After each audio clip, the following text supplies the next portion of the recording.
further assistance, please press star 0. And please be advised that today's conference is being recorded. I would now like to hand the conference over to your speaker today, Tom Ward, Senior Vice President, Investor Relations. Please go ahead. Thank you, Lori. Thank you all for joining us this evening. Presenting on today's call is David Simon, Chairman, Chief Executive Officer, and President. Also on the call are Brian McDade, Chief Financial Officer, and Adam Roy, Chief Accounting Officer. Before we begin, a quick reminder that statements made during this call may be deemed forward-looking statements within the meaning of the Safe Harbor of the Private Securities Litigation Reform Act of 1995, and actual results may differ materially due to a variety of risks, uncertainties, and other factors. We refer you to today's press release and our SEC filings for a detailed discussion of the risk factors relating to those forward-looking statements. Please note that this call includes information that may be accurate only as of today's date. Reconciliations of non-GAAP financial measures to the most directly comparable GAAP measures are included within the press release and the supplemental information in today's Form 8-K filing. Both the press release and the supplemental information are available on our IR website at investors.simon.com. For those who would like to participate in the question and answer session, we ask that you please respect our request to limit yourself to one question and one follow-up question so we might allow everyone the opportunity with interest the opportunity to participate. For our prepared remarks, I'm pleased to introduce David Simon. Good evening. I'm pleased to report that our business has significantly improved after having addressed the impacts from COVID-19, including the restrictive governmental orders that have forced us to shut down as well as reduce our operating capacity. Thankfully, those restrictions are now being lifted. I'm pleased to report our continued improvement in our profitability and cash flow generated for the first quarter. First quarter funds from operation was $934 million, or $2.48 per share. FFO increased approximately $150 million, or 31 cents per share, compared to the fourth quarter of 2020. Our international operations continue to be affected by governmental closure orders and capacity restrictions, and in fact, the quarter was negatively impacted by approximately 8 cents per share compared to our expectations given the closures that have occurred internationally. We also recorded additional COVID impacts in the first quarter of approximately 7 cents per share from based upon basically domestic rent abatements and uncollectible rents. We generated $875 million in cash from operations in the quarter, which was an increase of 18% compared to the prior year period. We collected over 95% of our net billed rents for the first quarter, and our inline tenant collections are back to pre-COVID levels in the approximate 98% range. Our operating metrics in the period were as follows. Mall and outlet occupancy at the end of the first quarter was 90.8%, down 50 basis points compared to the fourth quarter of 2020. This 50 basis point decline for the quarter is approximately 75 basis points less than the average historical seasonal decline from the fourth quarter to the first quarter. Average base rents was $56.07, up 60 basis points year over year. Leasing spreads declined for the trailing 12 months, primarily due to the mix of deals that have fallen out of the spread calculation that have resulted in an increase to the average closing rate by approximately $8 per square foot for the trailing 12 months.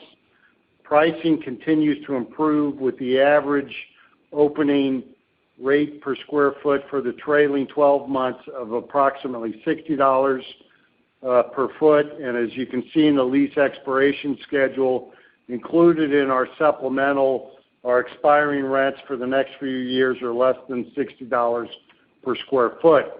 Keep in mind that the opening rate included in our spread calculation does not include any estimates for variable lease income based on sales.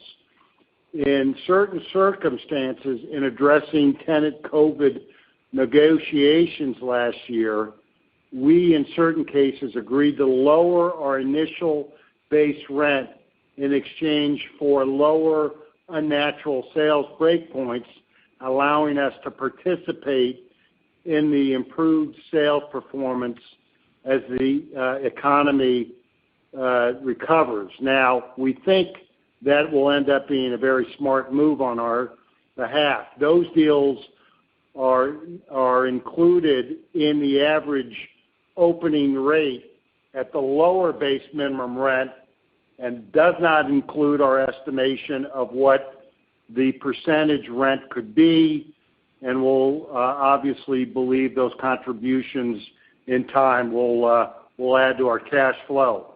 Leasing momentum has continued across our portfolio. We signed 1,100 leases for approximately 4.4 million square feet, and we have significant number of leases in our pipeline. Our leasing volume in both number of leases and square feet was greater than the volume in each of the first quarter of 2020 and 2019. The improving domestic economic environment, shopper sentiment have increased shopper foot traffic and sales across our portfolio.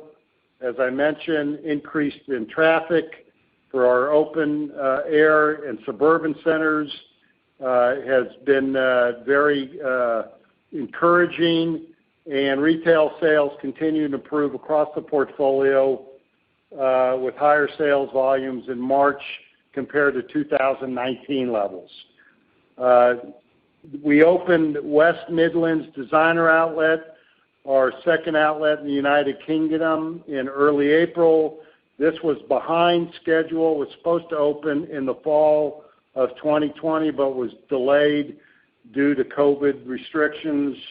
We're pleased that this has now been lifted and we're now able to open and serve the shoppers.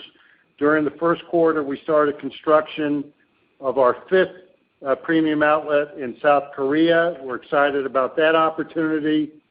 And hopefully by now, with respect to our brand and retailer investments, you've seen that we've been able to add significant value there. Our global brands within Spark outperformed their plans in March and April on both sales and gross margin, led by Forever 21 and Aeropostale. For the 2 months combined, Spark outperformed the sales plan by more than $135 million, and our gross margin plan by more than $75 million. And we're also very pleased with the JCPenney early results. They continue to be above our plan. Our company's liquidity position at Penny is strong at $1.2 billion, and the balance sheet is in very good shape with leverage of less than 1.2 times net debt to projected Ebitda. We continue to add new brands to the JCPenney portfolio, and we expect growth to be our focus going forward. Just a quick update on Taubman. We're very pleased with our partnership and the results in the first quarter. Our teams have collectively shared and implemented many best practices and are adding value to the assets. We expect to step up redevelopment plans with mixed-use opportunities throughout their TRG portfolio. Capital markets, very similar to what we always do. We're very active. We completed $1.5 billion at senior note offering at 1.96% weighted average term of 8.4 years. We also completed a $750 million euro note, shouldn't say dollar, at 1.125% coupon at a term of 12 years. We used those proceeds to completely repay the $2 billion unsecured term facility associated with the Taubman deal, as well as pay off our $550 million senior notes. We've also refinanced 6 mortgages for $1.3 billion, our share of which is $589 at an average interest rate of 3.36. That market is continuing to improve. And at the end of the quarter, with all this activity, we have $8.4 billion of liquidity, consisting of $6.9 billion available on our credit facility, $1.5 billion of cash, including our share of JV cash, and reminder that is net of $500 million of U.S. commercial paper outstanding at quarter end. We paid $1.30 per share in cash in terms of our dividend on April 23rd. And then finally, as you've seen, given our first quarter results, we are increasing our full year 2021 FFO guidance from $9.50 to $9.75 per share to $9.70 to $9.80 per share. This is an increase of 20 cents per share at the bottom end of the range and 5 cents at the top end of the range, or a 13% increase at midpoint, and that represents a 6.5 to 7.6% growth rate compared to our 2020 results. So in conclusion, pleased with the results, encouraged with what we're seeing in terms of sales, traffic, retail demand, and we continue to continue to increase our performance and our profitability. Ready for questions. Our first question is from Rich Hill of Morgan Stanley. Your line is open. Hey, David. Good afternoon. Had a quick question on the guide. Look, we've argued that the guide looks pretty conservative because I think if you assume no NOI growth versus 2020, you can sort of get to the high end of the prior range. And so the revision looks fairly conservative to us. I recognize there was some lease termination benefits in this quarter. So maybe you can just walk us through how you think about the cadence of that guide in 2Q, 3Q, and 4Q. Well, Rich, you can't blame us for being conservative, can you? After no, what sir. We dealt with, after no, what we sir. dealt with for 14 months, we did not. Just a couple things. The lease settlement income was kind of in our plan. One. On the other hand, we did not, when we gave our initial guidance, we did not expect the negative results that we saw in Europe, primarily of 8 cents. So that hurt us by 8 cents, and that's still going to underperform given the restrictions for the rest of the year, because that lockdown amazingly took a lot longer and lasted a lot longer.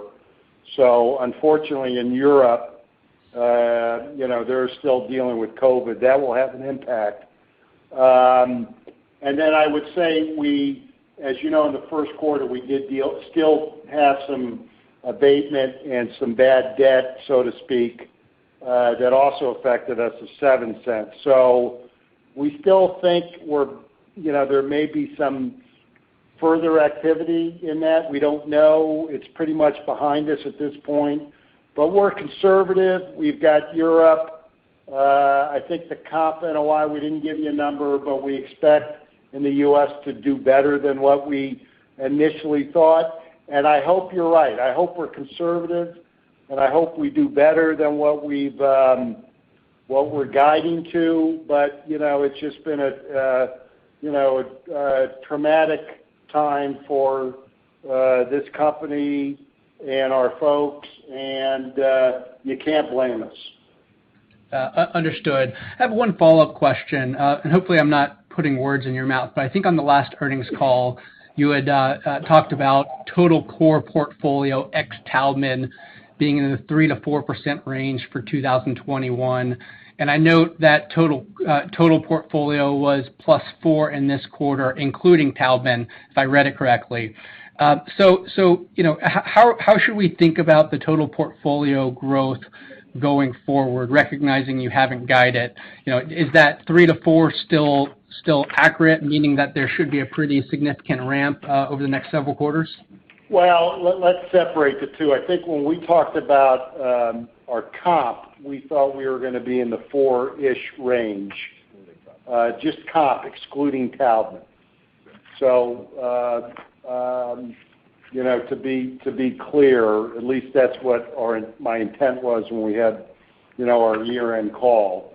We expect to be a little bit above that. I mean, we still don't know, as I mentioned to you, because of COVID and some of the negotiations with retailers, we're betting a little bit more, so to speak, on the come because of the sales, aspect of it. But we would hope to, be around 5% on that, as we look at it. And then Taubman, we're just putting that in based on our plan. They're off to a pretty good start, and that's where you get the portfolio number. So the comp NOI, should be in the 4 to 5%, hopefully on the high end of that range. And then we itemized Taubman because we didn't want to confuse people. We're just going to show you those results. Then next year, 2022, we'll just have the TRG portfolio in our comp. So you'll see Taubman the rest of the year the way it's outlined. Did that help you, Mike? Did that help it does. It does. I can follow up with Brian and Tom offline on some wonky accounting questions, but that's helpful color. I'll get back in the queue. Okay, well, I pride myself in being a wonk. So if you're ever bored, you can call me anytime. All right, sir. Thank you. Talk soon. Take care. Our next question is from Steve Sakwa of Evercore ISI. Your line is open. Thanks. Good afternoon. David, I was wondering if you could just comment a little bit more on kind of the leasing momentum, and you talked about the 4.4 million feet done in Q1. Maybe just give us a little bit more color, kind of what the pipeline sort of looks like. What types of tenants are you seeing? Is there, a focus, whether it be food, whether it be on apparel, whether it be on entertainment? Just, what are you seeing on the leasing today? Well, keep my fingers crossed, but we're actually seeing really good demand across the board. Very interestingly, the restaurants' demand is at the very high, at the very high level. We're seeing a lot of restaurateurs that for some of the space that was vacated, they want to come in, retrofit it, get open quicker. So we're seeing really good demand there. I think some of the strong retailers are growing their business significantly. American Eagle is a great example.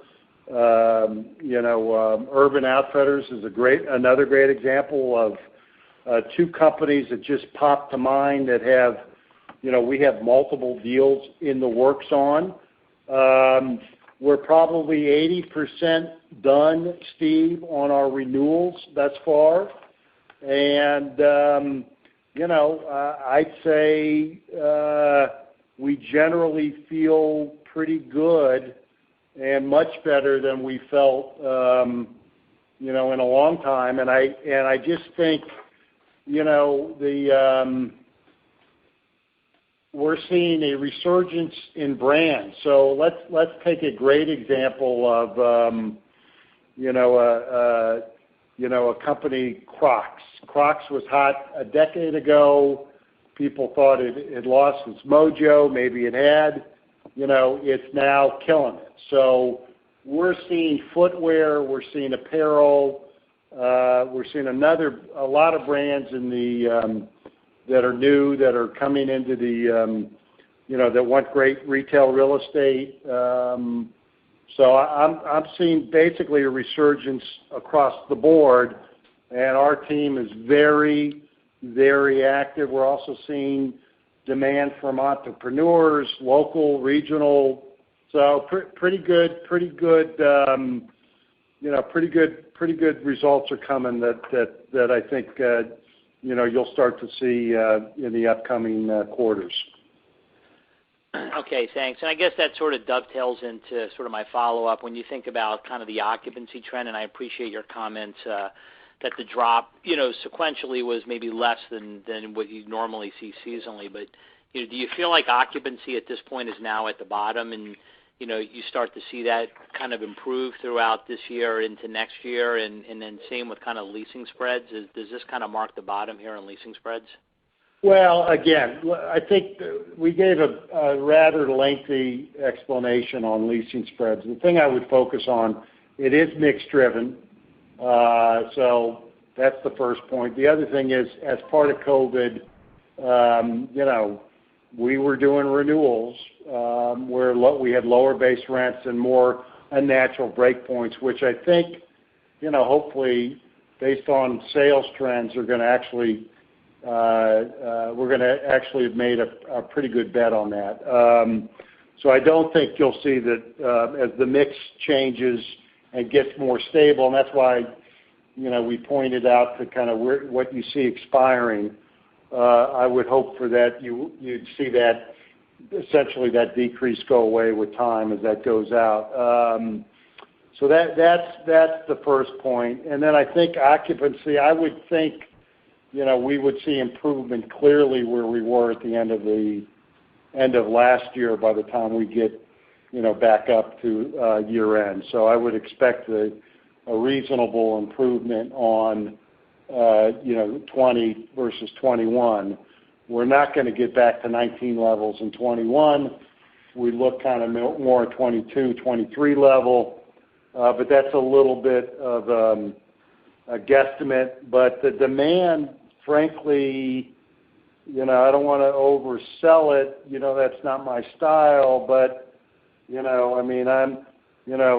got, and I don't like naming names, but even though I named two already, we're just making deals with across the board with a bunch of people. We do still have some difficult relationships and negotiations that we're dealing with, and again, I won't name names, but so to the extent it's not the occupancy uptick is not as robust as you think, it's primarily because we've taken the tactical response that look, we're not going to, if they're not paying what we think's fair, we're just rather sit on empty space.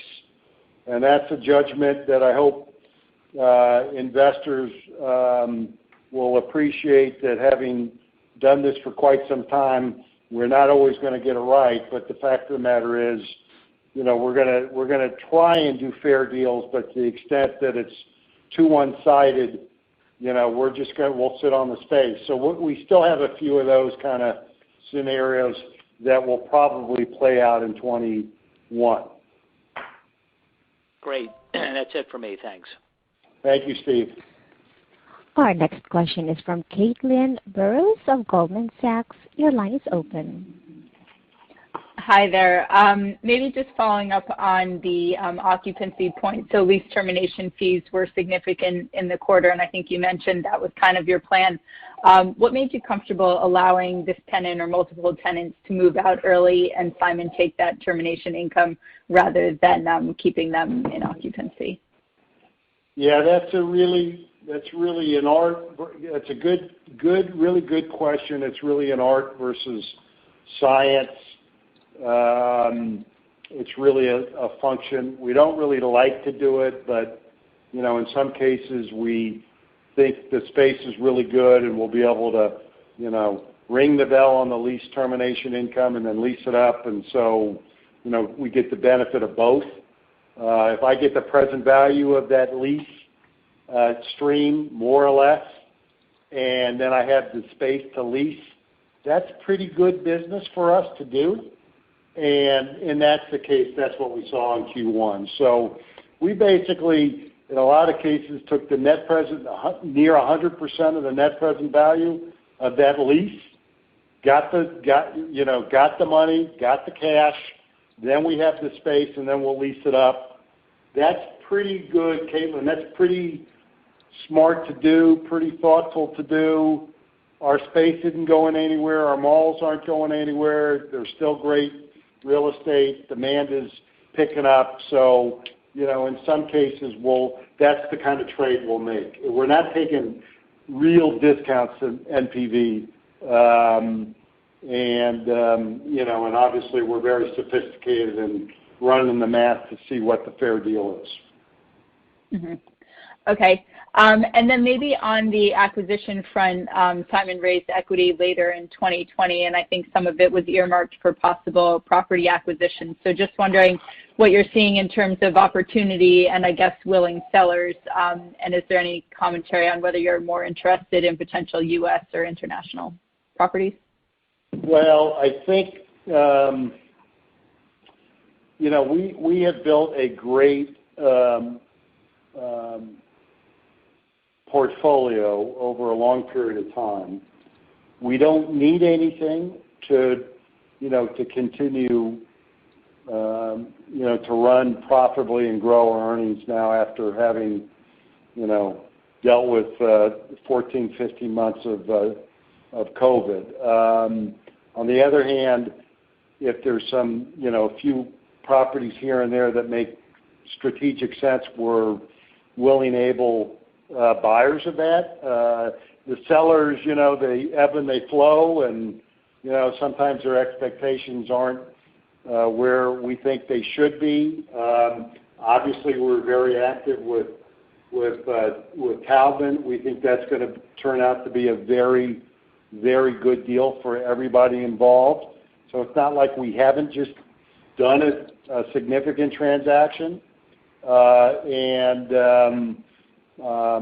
we think there's lots of upside in the portfolio as we work with the Taubmans to recover from COVID. So we've got our eye out. We've got a great network.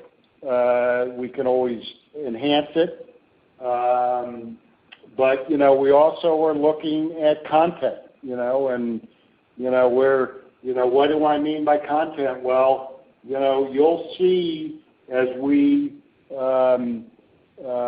point out to the value creation in some of our content deals over this year or next, you'll see our ability to create significant value off balance sheet, that I think, helps us with content and what we're trying to do in terms of positioning our real estate for the future. Okay, thank you. Sure. Our next question is from Alexander Goldfarb of Piper Sandler. Your line is open. Hey, good afternoon, David. How are you? Good. How you doing? Oh, fabulous. It's earnings. We got a bunch of stuff still going on. Life is good. So 2 questions here.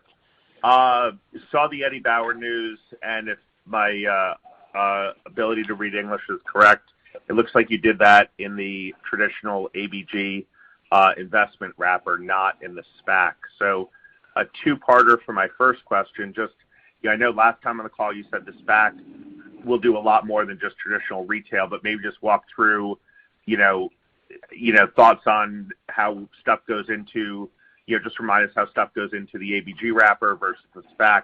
And then 2, the disclosure on page 16, which you guys have had for a while, but it does show, the benefit from these retail investments starting to come through, which really shows that, hey, these things are making money. But to that point, just sort of curious, how much of the brand's NOI is coming from Simon centers versus coming from non-Simon centers? Well, we don't really go through that, but no,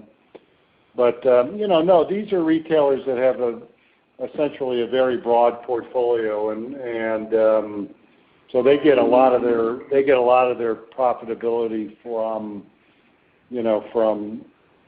stores and e-commerce outside of our portfolio. So just to touch on your last one.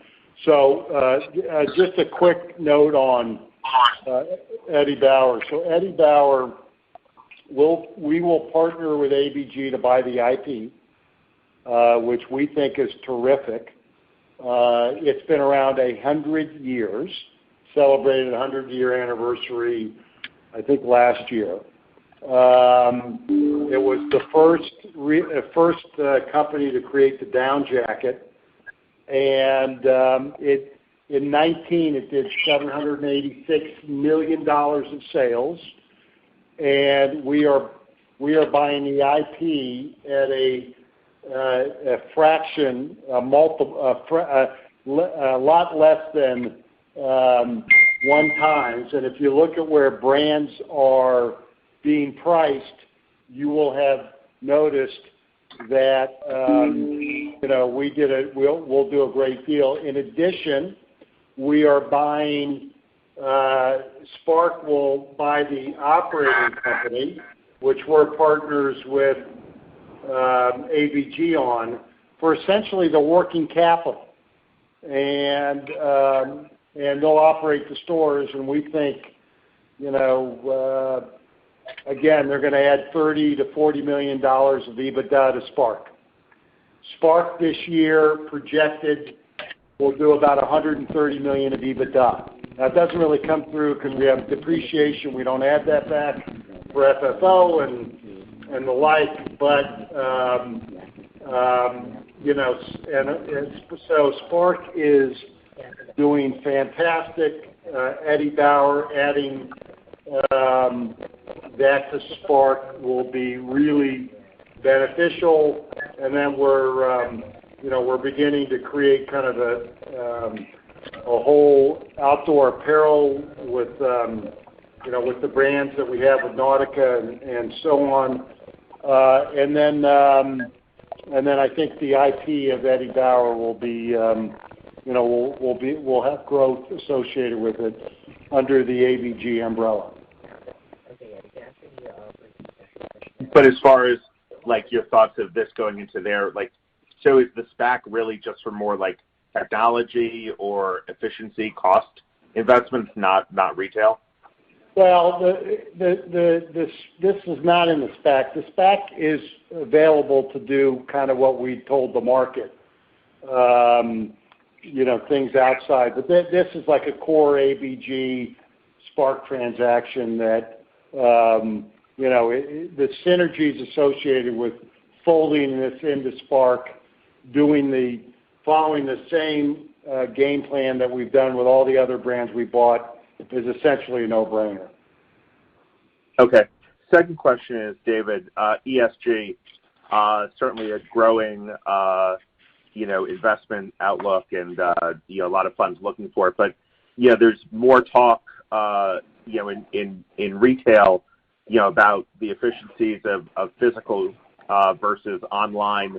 Clearly, individual boxes being shipped, intuitively doesn't make sense. Driving trucks, whether gas or electric, through neighborhoods, doesn't sort of compete versus bulk shipment to the malls and shopping centers. So, what are you guys doing to address this? Not just on the white paper you did a few years ago, but more collectively, whether individually or in industry, to really highlight and showcase the environmental benefits of physical retail to the investment community and to the local communities as a whole, versus just what the industry has done before, which, as I say, you've done the white paper, et cetera.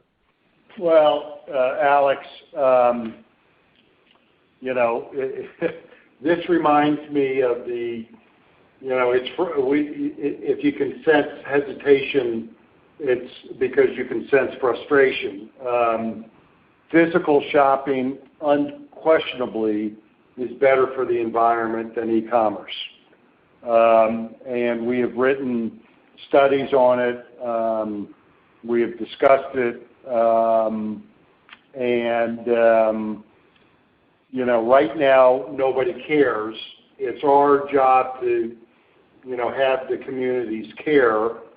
And I think part of why people cared less was obviously because of COVID and, priorities were focused elsewhere. But I think it's a real focus for us in the future to explain the merits of our physical footprint and what it means for carbon footprint of physical stores vis-a-vis e-commerce. Not to mention, all of the energy costs, server costs, et cetera, packaging.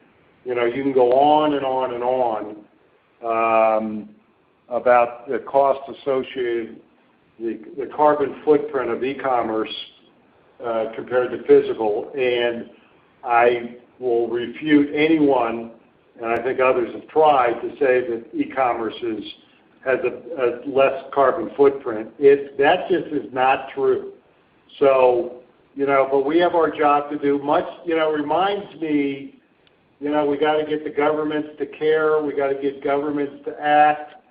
And it reminds me, I've been around enough to know that, e-commerce, internet sales taxation, we talked.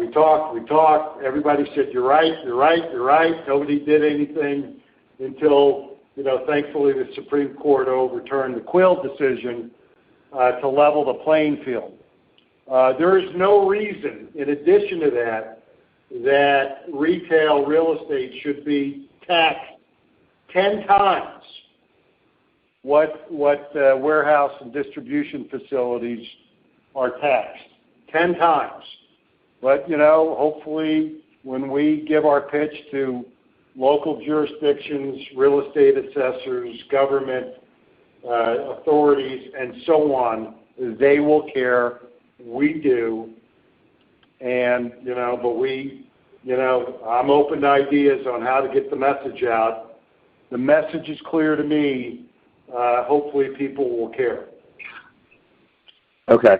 Thanks, David. Thank you. Our next question is from Michael Billerman of Citi. Your line is open. Great. Good afternoon, David.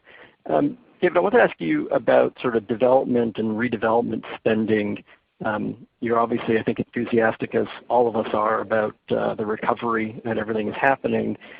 How do you think about increasing the deployment of capital, either into new assets or into existing assets? If you look on page 25 of the supplemental, I think that $430 million may be the lowest I've seen in years. And I think over the last decade, David, you've put like $8 billion to work in your assets. So how should we think about deployment of capital over the next couple of quarters, or at least announcements of investing more capital when you also think about the investments you can make in Taubman's assets, which I think the schedule excludes? Yeah, it's absolutely a very valid observation. I mean, with COVID, we shut things down. We've frankly stopped construction, certain projects in midstream. One is because we had to, because governmental orders. Two is, we didn't necessarily see any light at the end of the tunnel when you basically have 230 properties shut down across the country. So the good news is, we were able to do it. We did it, without incident. We did it justly, fairly, appropriately. And now we're starting back up, Michael. We're still going, we're still a little conservative on that front, primarily. We still have, concerns about, we just want to make sure we're through the COVID crises that we've all had to deal with. but it is a goal of ours and a focus of ours, to crank this up. Now the good news, it's there, it's ready. We've rethought some projects. I think I mentioned this last time. A couple of the California projects, we had more retail than we probably will now, and we're evaluating supply and demand when it comes to other mixed-use components of it. The good news is, without question, the silver lining in surviving this very tough time for all of us has been that it wasn't too long ago, and it's like Crocs, it wasn't too long ago where suburbia was like, forget about it, right? So to me, and I mentioned this, 2 calls ago, suburbia is hot. Suburbia is the place to be. And we just happen to have, a lot of great, well-located suburban real estate that we will tend to take advantage of. And I don't think this is a short-term scenario. I think this will play out for several years. So, we've got some really good stuff, and the redevelopment pipeline will pick up. And I think our experience and knowledge and execution will clearly help. And the Taubman portfolio is great suburban real estate, more or less. And there'll be great opportunities to add to that. We're already working on, as an example, they have a big development in Cherry Creek, which will end up being a major mixed-use opportunity for TRG. That we're there to help the partners sort through as it develops.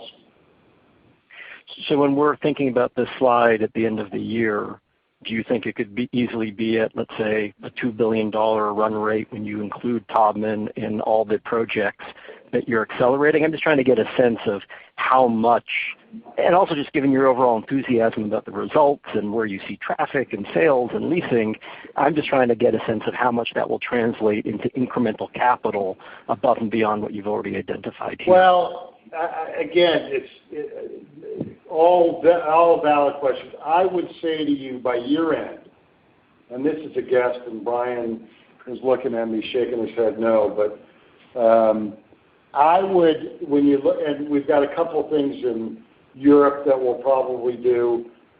When you put it all together, I would say, again, the spend will be over a year plus. We'll end up having a pipeline probably at about $1 billion of stuff, that we'll have committed to by year end. Again, don't hold me to that number, but that would be kind of my gut feel. Yeah, there'll be stuff that rolls off too, Michael, so don't forget about that piece of it. There'll be projects that get delivered through the year that will ultimately reduce that number. Right.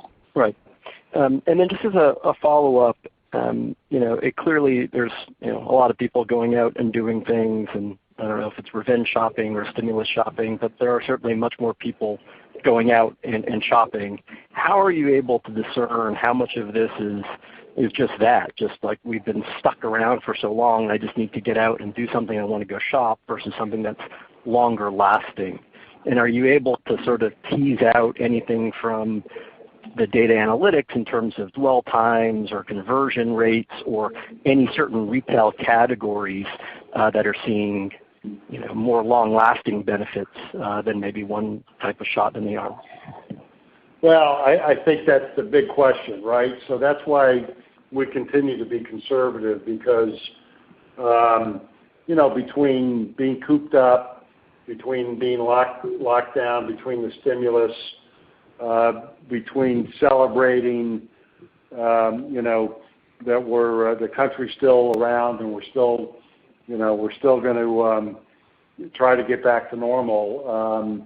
There's clearly some level of euphoria around that. It would be impossible for me to tell you what percent that is, but that's why we're being conservative. On the other hand, we're still seeing pockets of the country, that haven't really seen that yet. California is a great example. Parts of the New York region. There's still no international tourism, which we would expect to see in 22.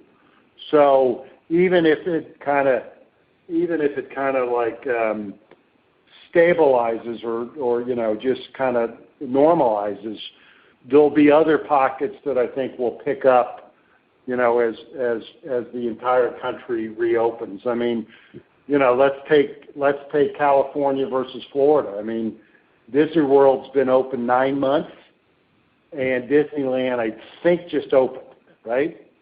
Yep. So, California has a 9-month lag, and we've got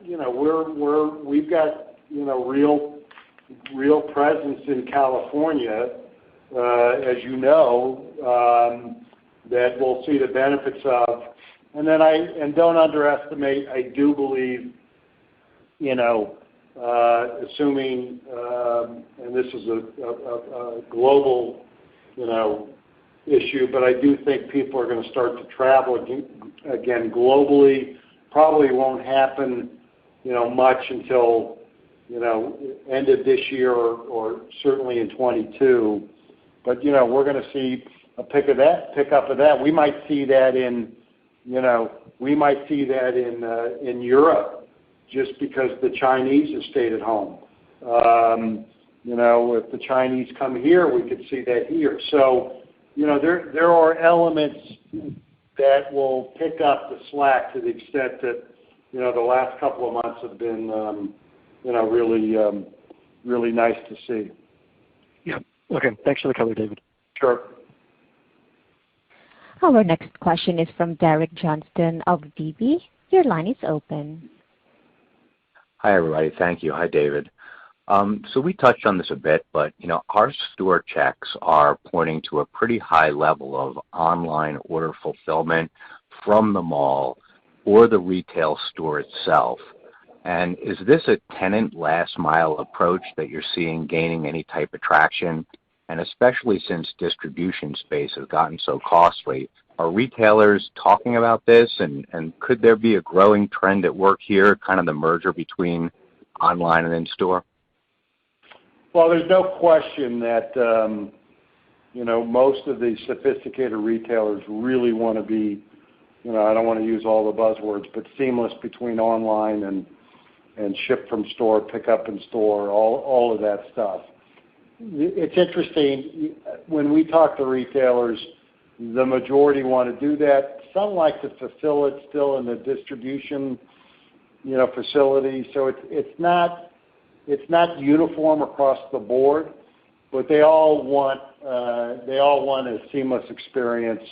They want to be able to offer clearly pick up in store or deliver from store. In a lot of cases, with shipping and delays, that's much more advantageous to them.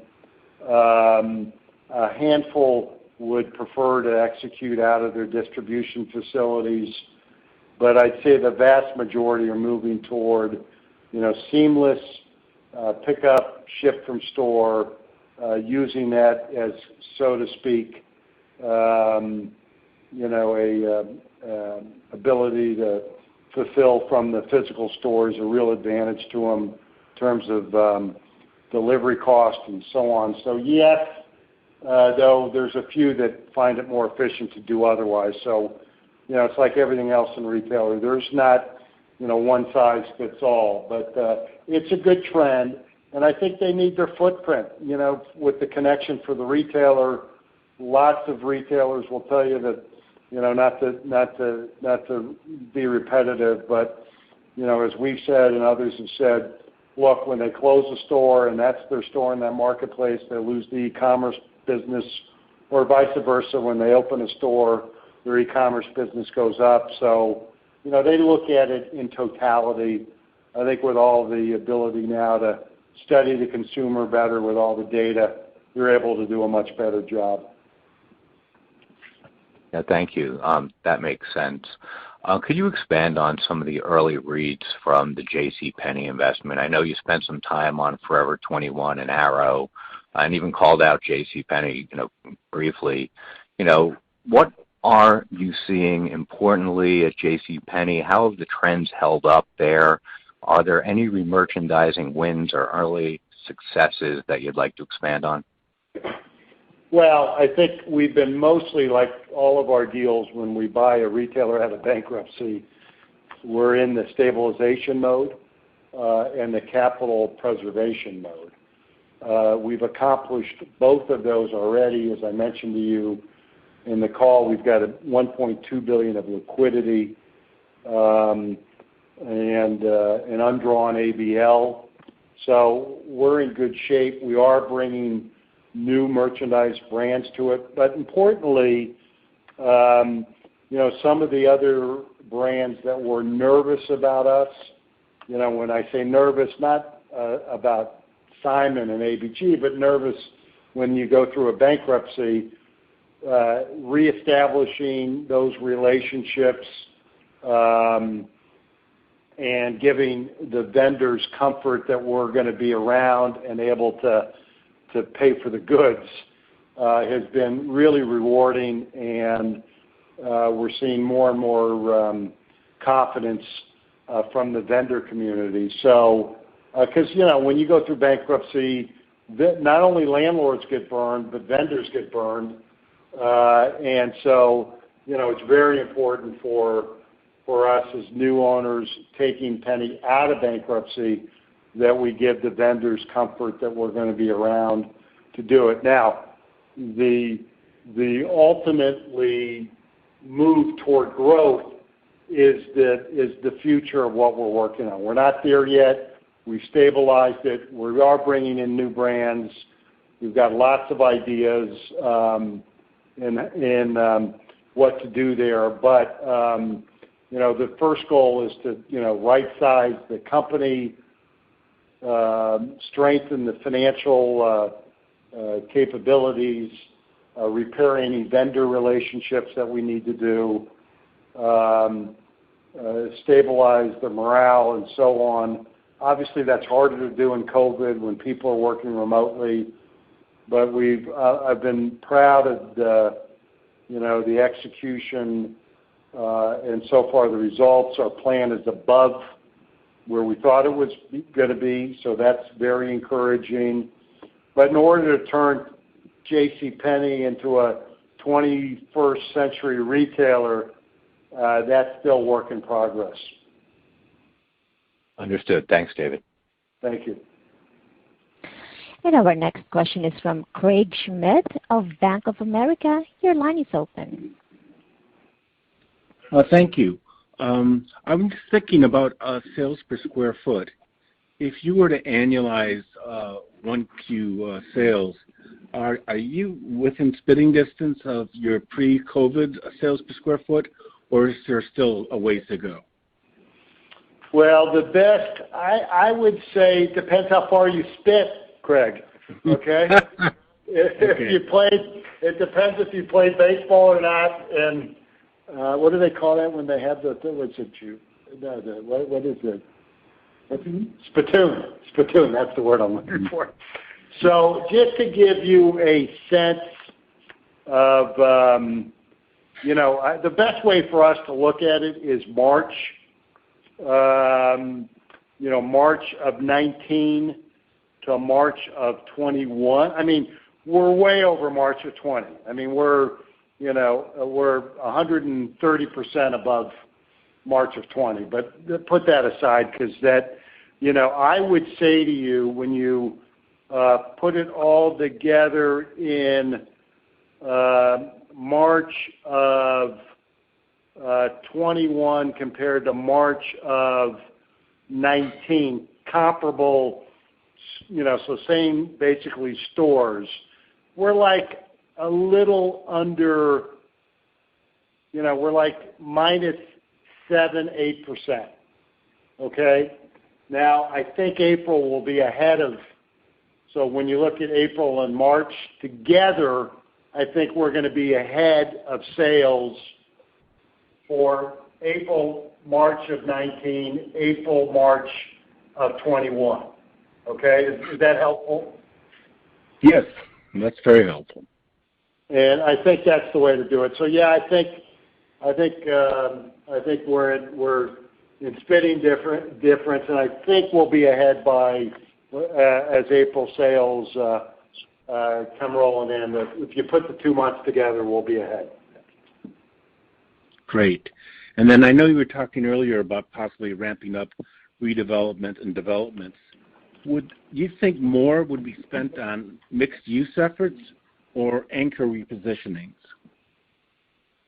I think we'll end up, given the move toward the suburbs and what's happening there and away from CBDs, again, this is just a gut feel, so I actually think they'll probably be more toward mixed use.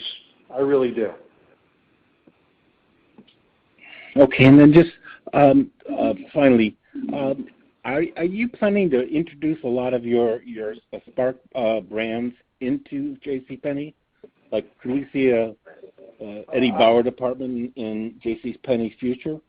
I think it's not just Spark brands, but it could be ABG brands. Remember, ABG owns a lot of, they have the IP for a lot of different brands. So the answer is, without question, there'll be, it takes time, obviously, to design it, manufacture it, and get it in there. But I would think in 22, maybe even late 21, we'll start to see a lot of the ABG brands end up in JCPenney.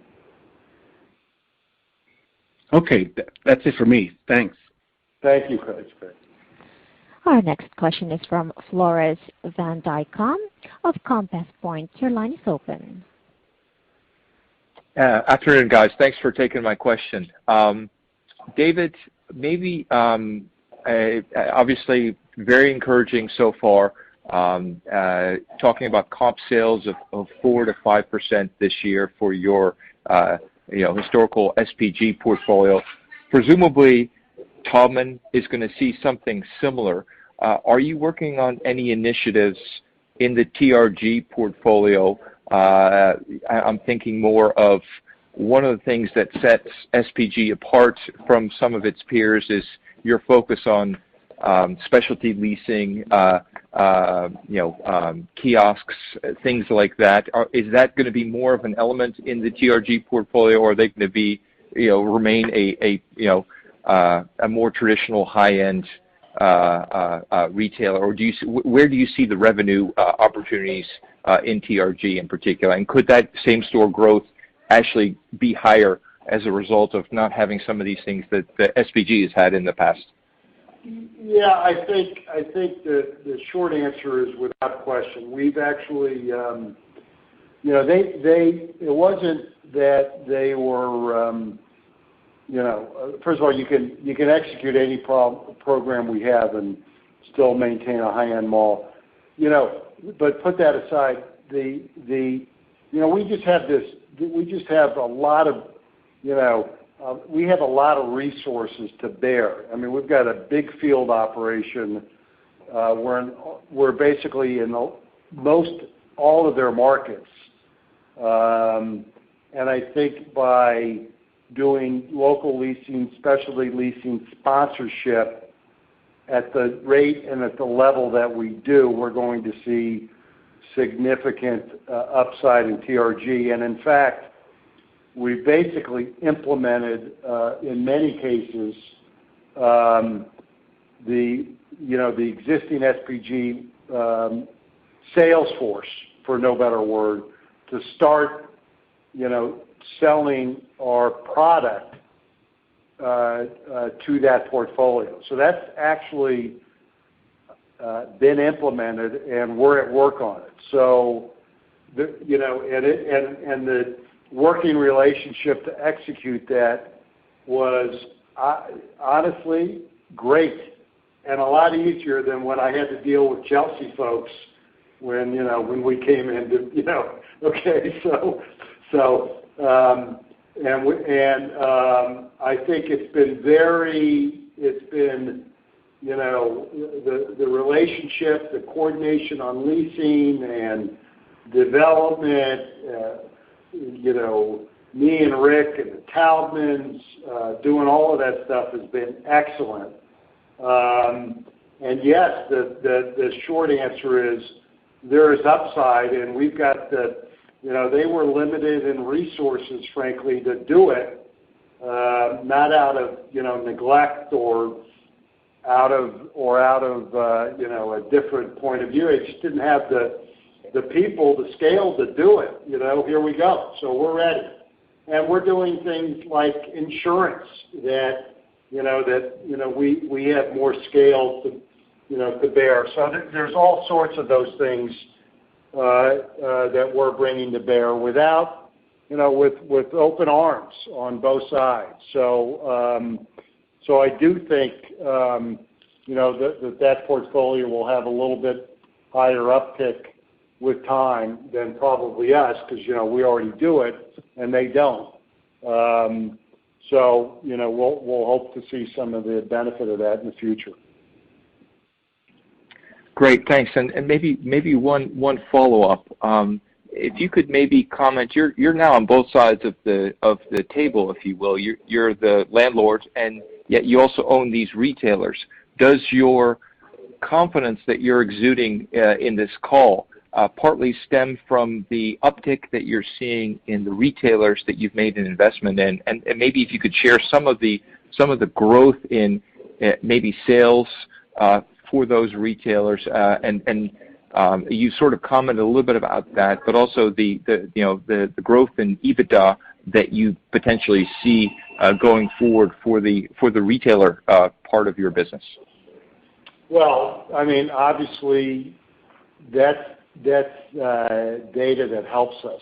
So I mentioned in the call, Forrest, that literally just two brands in Spark, Forever 21 and Aeropostale, are literally $135 million over their plan already. Now, their February wasn't as great. As remember, February had a lot of uptick in COVID, but and so it's sure. I mean, it does. It's a great reference point, and it does give us confidence. We're seeing similar good results in Penny, but importantly, our guys across the board talk to all sorts of retailers. From luxury, to moderate, to department stores. People are feeling pretty good. And look at the retail stocks. I mean, the retail stocks have blown past us. I had Tom do a thing for me. We're still below our pre-COVID price, yet the retailers are, in many cases, 200% higher than what they were. So the answer is yes. We have a lot of data.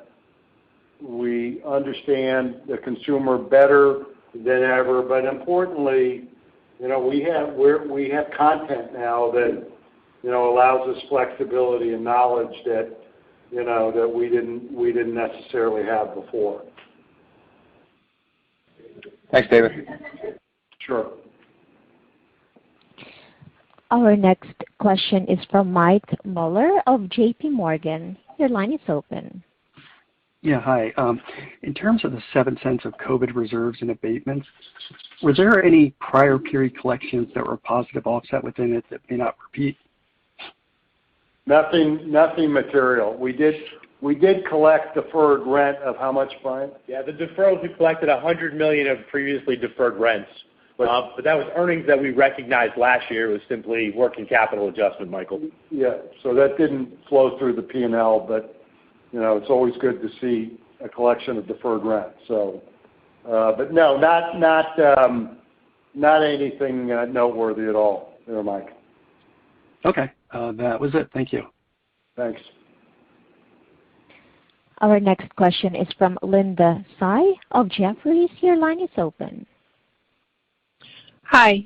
Just looking at your NOI overview disclosure on page 16, it looks like your share of NOI from retailer investments and also corporate and other NOI sources were down a bit sequentially. What was driving that? Well, Linda, it's Brian. With respect to the NOI from retailers, you've got to remember the seasonality of the retail business. Typically, first quarter is the low mark, and so you're actually seeing a positive contribution here relative to historical. Sequentially versus fourth quarter, you would be down because the fourth quarter is obviously the biggest point in the year. With respect to corporate and other NOI sources, we do provide the breakdown of that. What you see is coming through that line is an increase in lease settlement income, and then offsetting that is some further reductions from our auxiliary lines of business in the first quarter relative to the first quarter of last year. So Simon Business Ventures, those kind of businesses were down relative to a full quarter last year. Thanks. And just in terms of the strength in 1Q leasing, can you just talk about who the backfill options are? Are they existing retailers or more new to market? I missed the question. What? Backfill options in leasing? Well, there's a lot. I mean, there are. I hate naming names, but you've got a lot of the D2C guys that are growing their business. I mentioned to you American Eagle is growing their business. Urban Outfitters is growing their business.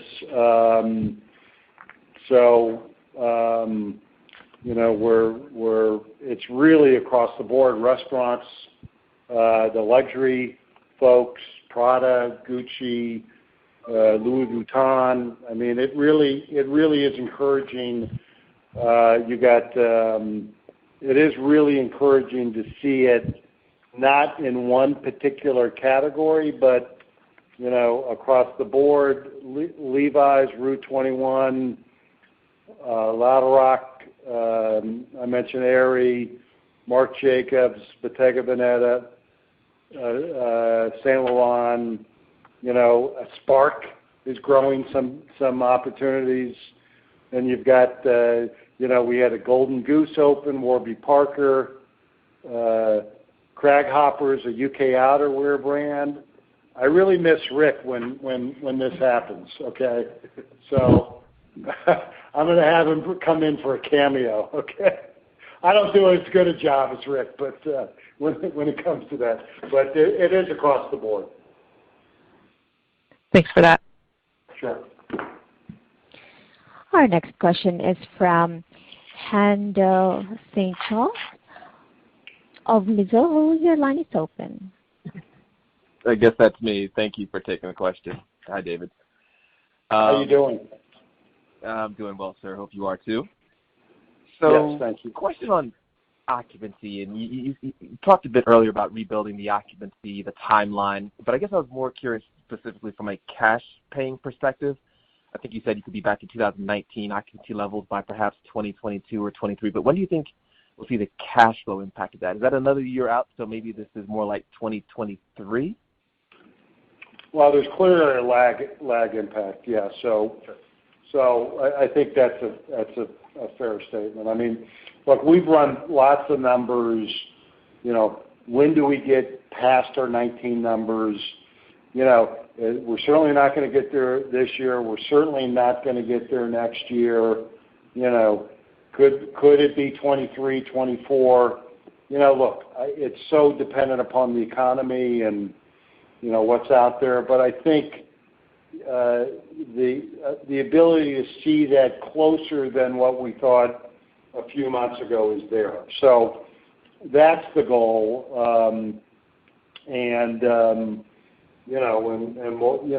We're every day we're grinding to make that happen.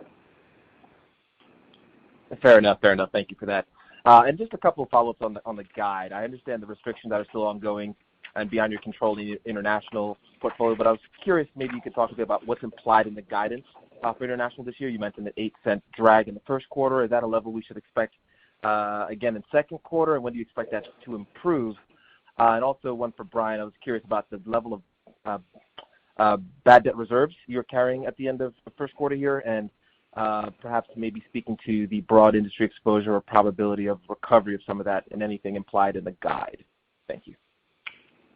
Well, I'll do Europe. I mean, Europe, we will see further impact in Europe Q2 against our plan. My guess is probably in the 4 to 5 cent range, if I had to guess. And then I'm hopeful we'll be on plan, the rest of Q3 and Q4 as it picks up. Now, to the extent that, there's anything like the U.S. where there's, some pent-up demand, we may see that, may see a little bit of outperformance in Q3 and Q4, but we're not, we're not anticipating that. But clearly, we're going to see in the 4 or 5 cent range compared to our plan and our guidance. The Europe internet. And then when I talk about international, it's really Japan is the squishiest because of COVID and their caution, obviously, with the Olympics coming up. So, that could be another couple cents internationally. Haendel, with respect to your other question about recoverability of the reserves, I mean, at quarter end, we were appropriately reserved. As you heard us say, that we did not get any positive impact in the first quarter from that, and that's our expectation from the balance of the year. The reserves that we're establishing, we expect to be true reserves and write-offs, not a recovery. Okay, and that level again? Sorry, what was that at the end of the first quarter? It was consistent with prior years, but we're not giving out individual levels. Okay, fair enough. Thank you. Our next question is from Kevin Kim of Truist. Your line is open. Thank you. Good evening. So just going to your top tenant list, noticed some decreases in store counts at least for your top 5. Just a little bit of an open-ended question here, but just curious if you can provide any color, and should we expect some further fallout? Well, I mean, look, I think all of the retailers were very conservative in dealing with COVID, and if these leases happen to expire during that awful shutdown and the restrictions and all of that, I mean, they closed stores. So there's going to, and like I said earlier, I mean, there's going to be a few retailers that we're not going to be able to find a happy medium with, and we may lose their entire fleet. And that's I mean, we're ready for it, and it's a lot of our expectations are already in those numbers. So, we'll see. But yeah, I think,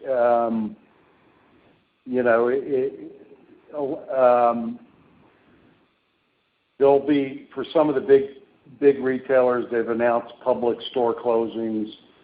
I don't want to get into which, that all of that's out there if they're public.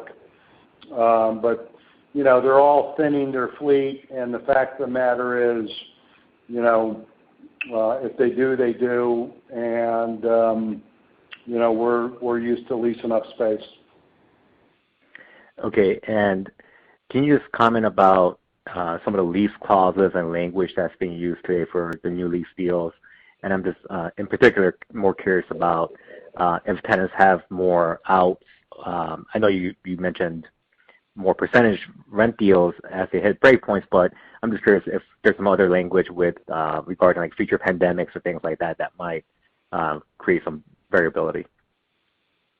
Not really. I mean, there's always a lease here or there with 20,000+ leases.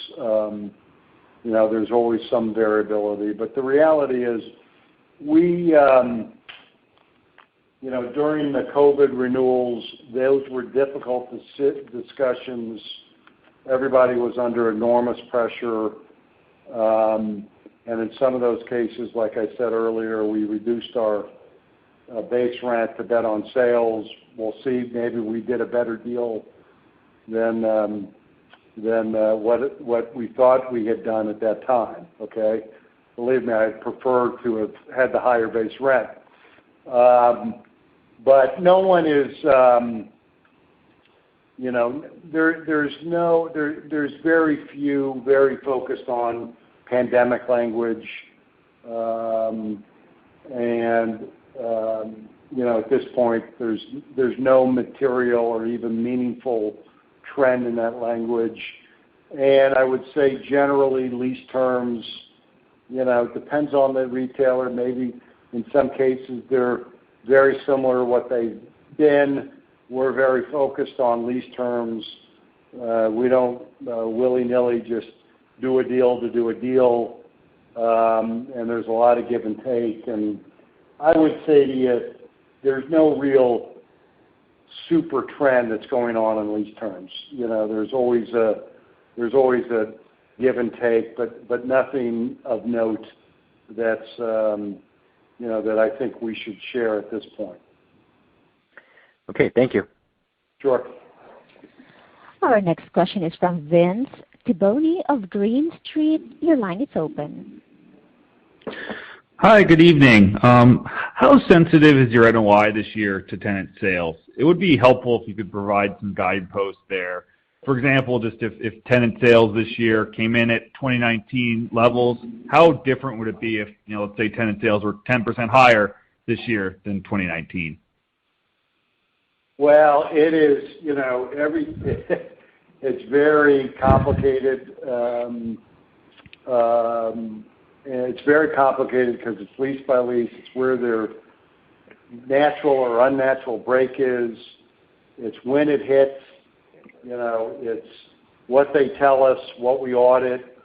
And so the simple answer, Vince, as much as I'd like to tell you, we don't really guide to that. We do it in our own budgets. But, we're a big company, sophisticated company, lots of ins and outs. And I think that's how we want people to think about us, as opposed to, what the percent rent is here versus there. It kind of ebbs and flows. We'd like people to think about us a little bit in a more broader context. That's any rough ballpark, is it a 20 BIP impact if that 10% swing in sales, or is it 2 or 3%? I mean, any kind of rough sense, because tenant sales obviously one of the big markers we're following, but just trying to get a sense of how much it truly matters for FFO or NOI this year. Well, I'd say simply if we end up at 19 sales, we'd be happy. How's that? Even Tom is smiling, okay? Okay, fair enough. Tom does not smile. It takes him a lot to smile. One more for me. It looks like temporary tenants continue to take more space in the portfolio. Can you discuss the overall strategy as it relates to backfilling space with these lower rent paying temporary tenants, and just whether you expect the square footage leased to these temp tenants to move higher or lower from here? Well, look, frankly, Vince, we have more space, so because we've lost space. So remember, as you know, we don't add that into our occupancy unless it's a year lease. We also like, we like doing business with local and regional entrepreneurs that are bootstrapping their way up to try and build a business. We've had, our most famous retailer in that is Finish Line. When they came in, and that it's Finish Line's from Indianapolis, but those guys started with one store and they grew. Obviously, they were just bought by JD Sports, but we don't know who the next Finish Line. We did the same thing with Lids where they started with 1 or 2 stores. So you never know. We like that business. It also creates a uniqueness to the real estate and the local. I was actually just reviewing the book that our specialty leasing folks put together for me every quarter, and the mix and the customer care that these people have with their communities is great. The product's getting better and better. So it's an important part of our business. We have more space to fill because of either bankruptcies or some of the larger folks because of COVID reducing their store counts. So we're proud of that business. We like working with entrepreneurs. We like finding the next finish line, the next lids.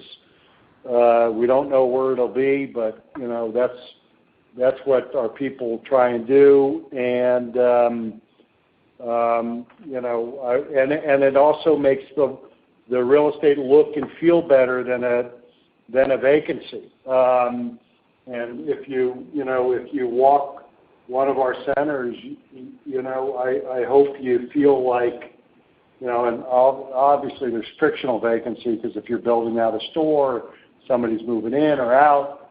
But, I want people to feel like it's full.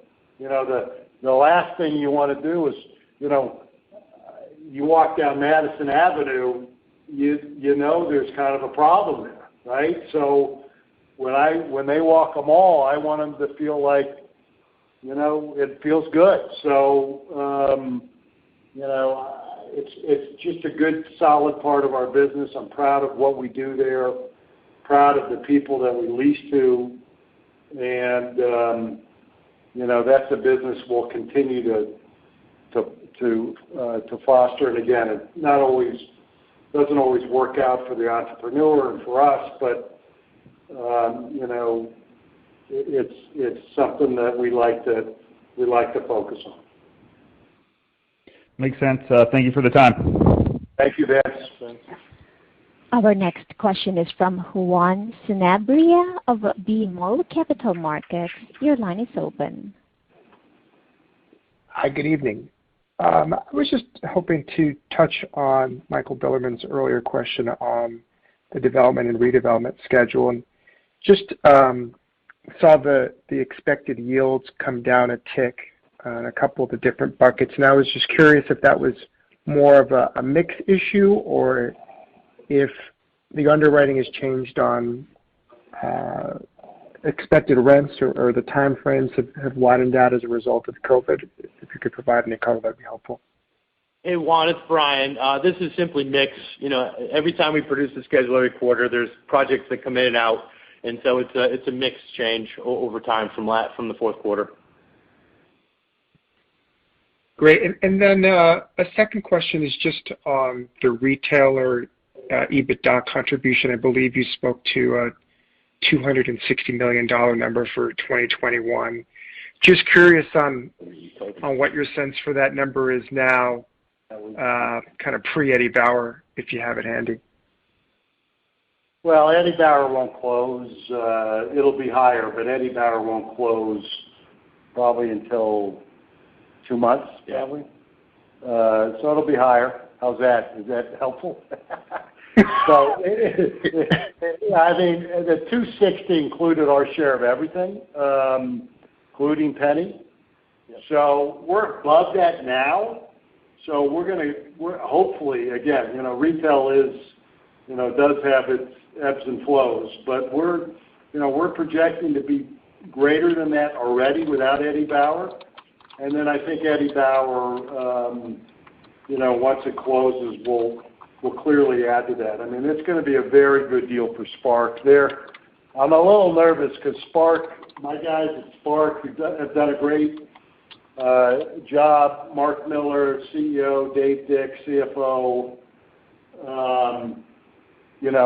are thoughtful, conservative, great stewards of the brands, great partners of me and Jamie Salter of ABG.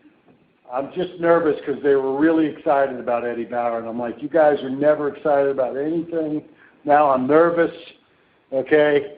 But no, they think it's going to be a great addition. Hey, Juan, just one thing to point out, obviously, is relative to our retail investments, we don't add back depreciation and amortization, so the FFO contribution is much less than the EBITDA contribution. Yep, got it. Thank you very much. Thank you. Of course. Our next question is from Greg McGinnis of Scotiabank. Your line is open.